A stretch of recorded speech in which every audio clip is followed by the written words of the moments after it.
25 tahun. 25 tahun? Iya. Dulu orang tua juga? Iya. Oke, iya.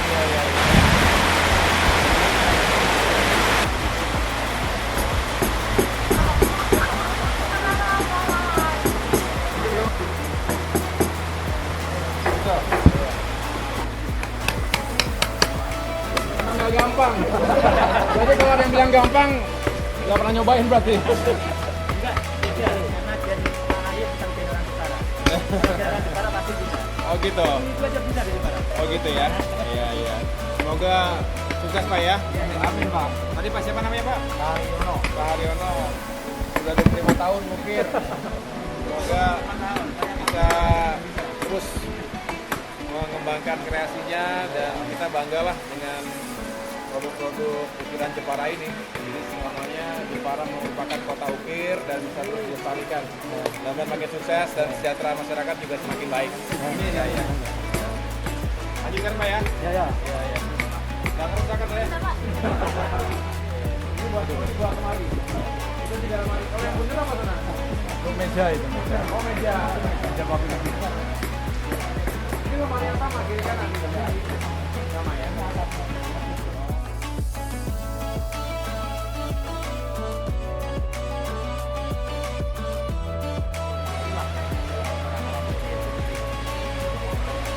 Nah ini kan dari depan dari belakang. Enggak, dari depan satu kayu. Cuma diukir. Terus yang bagian dalamnya gimana? Ada pahat yang bengkok. Alatnya ada yang bengkok-bengkok. Oke.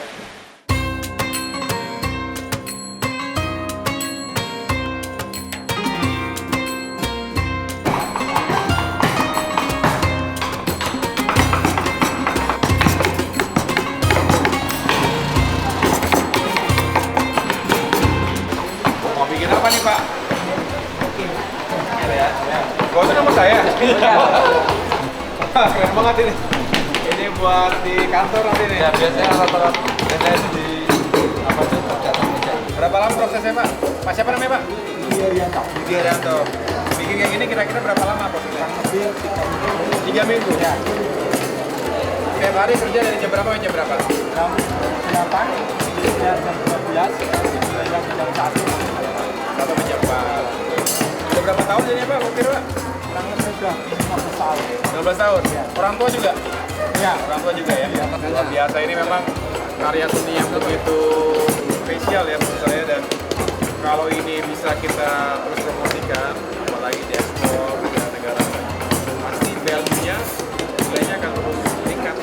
Makasih Pak ya. Iya. Saya tunggu nih kira-kira kapan jadinya. Paling Oke, 3 hari jadi. Ya Pak, Sampai finishing. bikin meja Pak? Meja makan? Berapa bulan ini Pak bikin gini? Baru ini, baru. Berapa? 2,5 bulan. Waduh. Kita bertahun-tahun nggak jadi kalau kita Pak. Pokoknya sukses Pak ya. Semoga selalu ini deh, banyak yang order ya Pak ya. Pesan ya. Amin. Ya amin. Makasih. Yuk. Ini namanya kuda hitam udah nyalip ini.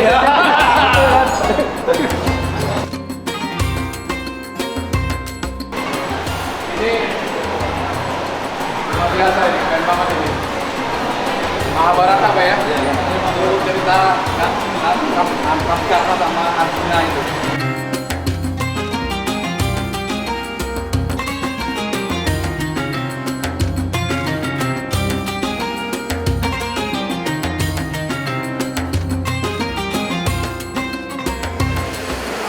Jepara 7 April 2022. Teruslah berkreasi, teruslah berkarya. Semoga tetap lestari, semoga semakin mendunia. Amin.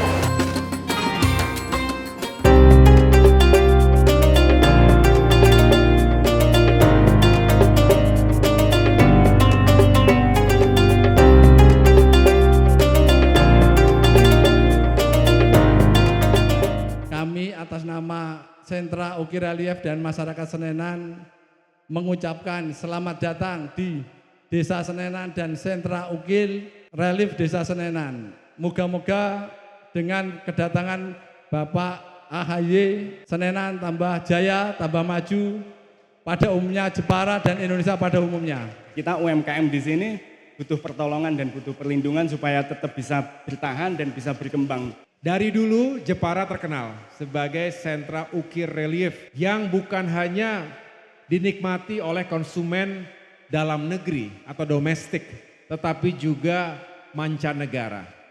Pasarnya tembus ke internasional. Peluang yang bisa dihadirkan dari industri ukir bukan hanya karya seni seperti pajangan yang ada di ruangan ini, tetapi juga furniture, mebel, indoor, outdoor dengan segala ragam fungsinya itu bisa menghasilkan devisa yang tinggi. Nah, namun tantangannya juga tidak sederhana. Inilah kami datang, Partai Demokrat ingin mendengarkan langsung apa saja yang menjadi tantangan dan kendala selama ini. Dan benar bahwa di masa pandemi semuanya terpukul, semua sektor industri terpukul, tapi yang paling terpukul adalah para pelaku UMKM dan industri-industri kerajinan seperti ini, karya-karya seni. Karena memang demand-nya atau permintaannya menurun drastis, karena penghasilannya juga menurun. Kemudian kendala-kendala logistik tadi disampaikan juga menjadi beban yang luar biasa. Nah, semoga kondisi pandemi global ini bisa segera pulih secara total. Ya, kita semua bisa bangkit kembali. Para pengrajin juga bisa mendapatkan orderan yang lebih banyak, pesanan yang lebih banyak. Ada Mbak Lasmi, Mbak Hermusa dan teman-teman DPRD, tolong benar-benar didengarkan aspirasi warga yang ada di Desa Senenan ini, khususnya para pengrajin. Tolong disuarakan di DPR RI, di DPRD Provinsi juga DPRD Kabupaten Kota. Sehingga bisa terus berdaya. Karena tadi juga begitu saya diskusi atau dialog ya, dengan Pak Mulyono atau Mas Sutrisno tadi, ini kan turun-temurun betul Bapak Ibu ya. Tapi jangan sampai lama-kelamaan eranya makin modern, serba digital, kemudian anak turun kita menjadi tidak lagi mau tertarik atau mengikuti apa yang dikerjakan sekarang. Bisa jadi lama-kelamaan akan hilang keterampilan ini. Betul Bapak Ibu sekalian ya. Nah, ini juga harus ada dorongan, harus ada insentif, harus ada support dari pemerintah.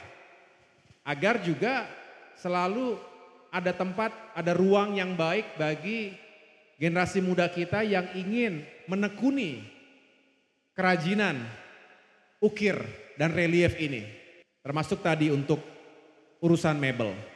Jadi dengan demikian ini tidak akan pernah mati dan seterusnya bisa dilestarikan.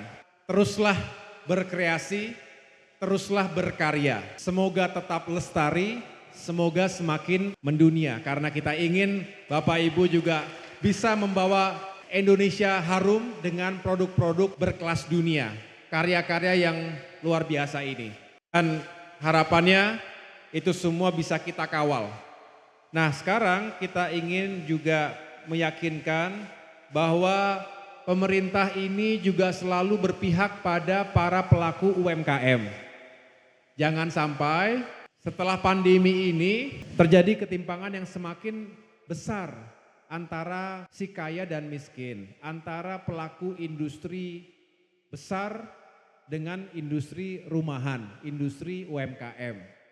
Nah, ini harus menjadi perhatian kita. Oleh karena itu kita berharap ada porsi yang cukup yang dialokasikan oleh negara dan pemerintah untuk mendorong dan terus memajukan UMKM, khususnya yang ada di Jepara, para pengrajin dan pengukir relief ini. Dengan demikian, walaupun nanti situasinya masih belum menentu, ada jaring pengamannya, ada dukungan, akses terhadap modal misalnya, dan juga dibantu pemasarannya. Paling penting juga marketing, strategi pemasaran yang juga efektif karena dengan pemasaran yang baik, produk-produk yang luar biasa tadi bisa menjangkau pasar global, bukan hanya Indonesia saja. Kita itu memang dalam perkembangan mebel itu semakin hari itu kita itu malah kesulitan. Kesulitan apa? Di tenaga kerjanya. Nah ini karena memang secara formal pemerintah daerah maupun di SMK yang ada di Jepara khususnya SMK 2 ini sudah sebagian kompetensinya itu tidak spesifik dalam artian pengajaran. Sekarang kalau kita mau belajar ukir itu tidak ada wadahnya. Ini jadi permasalahan. Padahal ukir itu harus tetap lestari. Yang kedua adalah sekarang kita itu kesulitan untuk mendapatkan tenaga tukang kayu. Ini juga jadi problem. Jadi tidak ada regulasi bahan baku aja, tapi di lini produksi kita selalu kesulitan. Ini yang kita alami. Nah, supaya permasalahan ini tidak berlarut-larut, itu kita pernah banyak diskusi dengan pemerintah daerah, tetapi tidak ada tindak lanjut secara konkret. Seandainya pemerintah daerah ini care kepada perajin, ukir dan pengusaha mebel di Jepara, mungkin ada suatu lembaga tersendiri yang untuk mengakomodir calon-calon tenaga ukir maupun calon tenaga tukang kayu. Ini yang ingin kami sampaikan, Mbak, karena kami juga pelaku dan penggiat. Ini mohon nanti dari DPRD, dari Demokrat, ini bisa berdialog karena kami sering diajak berdialog juga di tataran pemerintah daerah, tapi realisasinya belum ada. Ini bagaimana cara supaya kedepannya kita push produksi tetapi tenaga kerja tidak ada. Ini permasalahan. Ini mohon arahan dan solusinya. Terima kasih. Tapi ini terjadi juga Pak di sejumlah jenis industri, terutama berkaitan dengan kreasi dan budaya yang setelah diturunkan sekian generasi, begitu masuk ke era yang semakin modern, era yang semakin penuh dengan teknologi, mulai kesulitan kita untuk melakukan regenerasi, untuk menurunkan keilmuan atau keterampilan tadi. Tapi tadi Bapak sudah menyampaikan penting dipikirkan dan dirumuskan bersama oleh pemerintah dan juga tentunya teman-teman di Dewan. Pasokan atau supply dari tenaga kerja ini juga harus disiapkan dengan baik, skillsnya atau keterampilannya. Tadi kalau ada SMK-SMK yang juga harusnya masih bisa menjadi rumah untuk keterampilan ukir misalnya. Jadi jangan sampai kemudian makin lama makin hilang, makin berkurang kompetensi yang tadi Bapak sampaikan. Jadi tentu ini harus dibicarakan di tingkat pemerintah di kabupaten dan juga teman-teman Dewan DPRD ya. Nanti silakan monggo bisa dibicarakan dengan baik. Kira-kira solusinya bagaimana ketika tenaga kerja baik untuk tukang ukir maupun tukang kayu juga makin berkurang, kira-kira begitu. Nah, kalau tadi ada ide apakah tidak sebaiknya untuk segera merealisasikan amanah dari Perda yang diturunkan melalui Juklak dan Juknis dan juga benar-benar bisa mengakomodasi kepentingan dari para pengrajin dan juga pelaku dunia usaha mebel dan ukiran Jepara ini, apakah perlu ada lembaga khusus begitu kira-kira ya? Nah, ini juga baik untuk didiskusikan menurut saya. Audiensi bisa dilakukan sebetulnya kalau diterima dengan baik, bisa diberikan opsi-opsi atau masukan-masukan yang juga bisa diwujudkan bersama. Saya tidak punya solusi cepatnya ya Pak ya, tetapi paling tidak saya secara moral mendukung penuh apa yang tadi Bapak sampaikan dan juga yang menjadi concern atau permasalahan yang tadi sudah kita bahas bersama. Jadi Pak Mul, Pak Tris, Mas Resin dan juga Pak Tahar tadi ya bisa mewakili yang lain-lain juga. Kita terus kawal ini prosesnya karena jangan sampai Jepang sudah terkenal ini tiba-tiba tuh tadi karena tidak terlalu diperhatikan akhirnya berkurang produktivitasnya, berkurang kreativitasnya dan juga pada akhirnya mengurangi peluang kita mendapatkan devisa. itu juga menjadi perhatian kita. Pak.